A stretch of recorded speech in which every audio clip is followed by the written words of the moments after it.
দেখো ভাই, আমাদের এই ফ্রি ফায়ার গেমটার সাথে বাস্তব জীবনের একটা মিল আছে।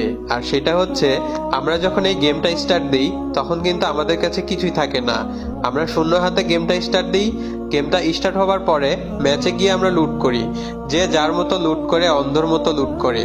কে কেমন লুট করতে পারে, ম্যাচের সম্পূর্ণ লুট করার পরেও আমাদের মন ভরে না। আমরা মনে করি আরো লুট করি, কিন্তু লুট করতে করতে আমরা এইটাই ভুলে যাই যে আমাদেরও এক সময় মরতে হবে। আর আমরা মরে গেলে এই কষ্ট করা লুটগুলো অন্য কেউ নিয়ে নিবে। আর আমাদের বাস্তব জীবনটাও এই রকমই। আমরা যখন এই পৃথিবীতে আসি তখন আমাদের কাছে কিছুই থাকে না। আমরা তারপরেও দুনিয়ার মানুষের সাথে চিটিং করে, বাটপারি করে, যে যার মতো টাকা কামাই, অনেক টাকা কামাই। টাকা কামাতে কামাতে আমরা এইটাই ভুলে যাই যে আমাদেরও এক সময় মরতে হবে। আর আমরা মরে গেলে আমাদের সঞ্চয় করা জিনিসগুলো অন্য কেউ ভাগ করে নিবে।